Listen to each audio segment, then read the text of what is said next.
La oscuridad lo envolvía por completo. Miguel sintió que su cuerpo era solo una extensión del terror que lo rodeaba.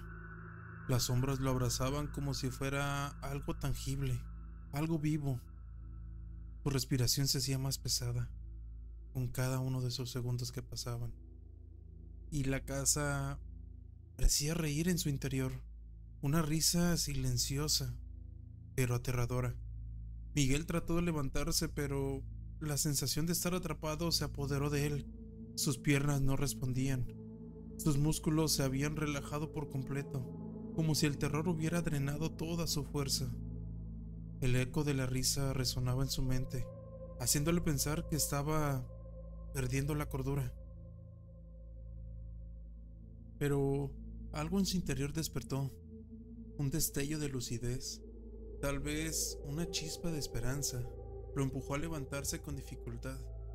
Necesitaba encontrar una salida. No podía rendirse.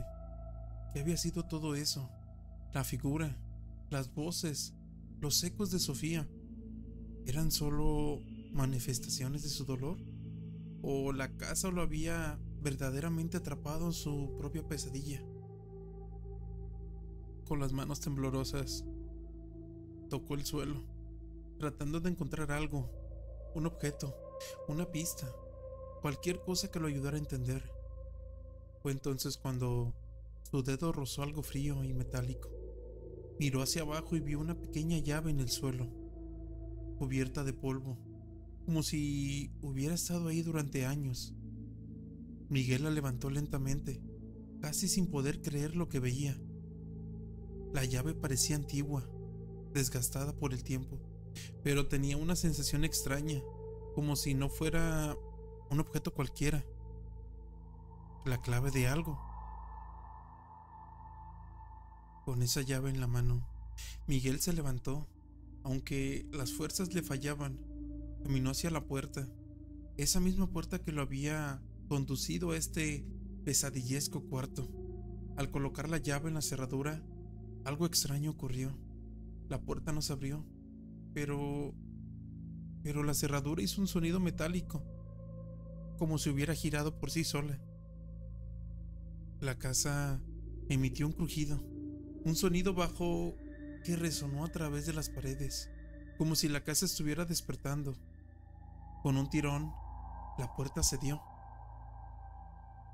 Más allá de ella, no había nada, solo un pasillo oscuro que parecía alargarse hasta el infinito. Las luces parpadeaban a su alrededor, iluminando fragmentos de las paredes que parecían ser más antiguas de lo que deberían de ser. Miguel sintió que la presión en su pecho aumentaba, pero algo lo empujaba a continuar. Era como si el pasillo fuera a un punto de no retorno, un lugar donde la casa estaría esperándolo, una vez más. Pero antes de dar un paso, algo lo hizo detenerse, un leve sonido, algo casi imperceptible, como el crujir de una tabla de madera bajo el peso de alguien. Miguel miró hacia el final del pasillo, donde una sombra se movía. No podía verla con claridad, pero sabía que no estaba solo. La figura o lo que sea que estaba en ella avanzaba lentamente, como si estuviera observándolo, estudiándolo. El aire se volvía más espeso con cada paso que daba. Miguel, susurró con la voz de Sofía, pero distorsionada, vacía. Miguel cerró los ojos por un momento. El miedo envolvió todo. Todo en él le decía que debía correr, que debía escapar, pero las piernas no le respondían. La sombra se acercaba más y sus ojos brillaban con una luz antinatural. No era Sofía, lo sabía, pero algo en esa figura le resultaba demasiado familiar. Algo en su presencia lo hacía sentir más perdido que nunca.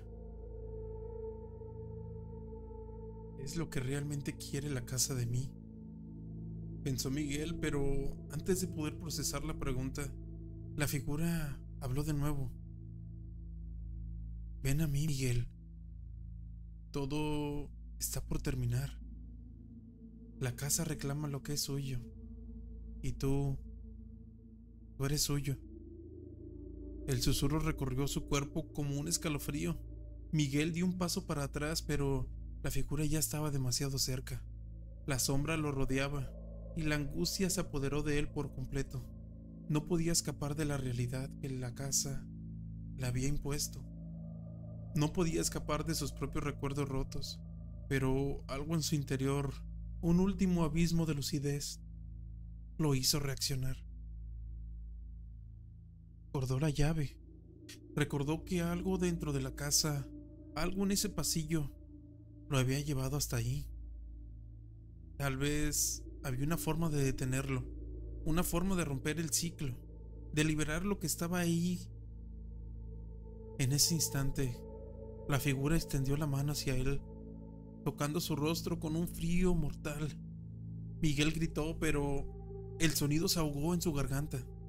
La oscuridad lo envolvió por completo, y la sensación de ser consumido por la casa se intensificó. No puedes salir, Miguel. La voz de la sombra era clara, humana, como si la casa estuviera tomando el control de su mente. Este es tu destino. La casa no te dejará ir. No hay salida. Y entonces, algo cambió. Algo dentro de él, una fuerza que no sabía que poseía, se encendió. Con una rapidez desesperada, Miguel sacó la llave de su bolsillo y la alzó por encima de su cabeza. No sabía lo que estaba haciendo, pero el instinto le decía que esa llave tenía un propósito. El brillo de la llave se intensificó, como si estuviera absorbiendo la luz de la habitación. La figura, al ver esto, retrocedió. Un rugido de desesperación escapó de ella, pero algo la detuvo. La llave brilló con una intensidad cegadora, y con un destellido de luz, la figura desapareció. La casa tembló y por algún momento el pasillo desapareció, todas esas sombras. Miguel cayó al suelo, exhausto. El peso de la oscuridad ya no lo acosaba. El pasillo estaba vacío. La casa, aunque sombría, parecía haber dejado de respirar al cuello. Había logrado algo. Había vencido algo. Pero no entendía completamente qué había sucedido. El silencio que siguió era más profundo que nunca. Miguel se quedó ahí, con la llave en la mano, sin saber si había ganado o si solo había postergado lo inevitable. Lo único que sabía era que la casa lo había dejado vivir una vez más. Pero en algún rincón de su mente, una pequeña voz le susurraba: esto no ha terminado, Miguel.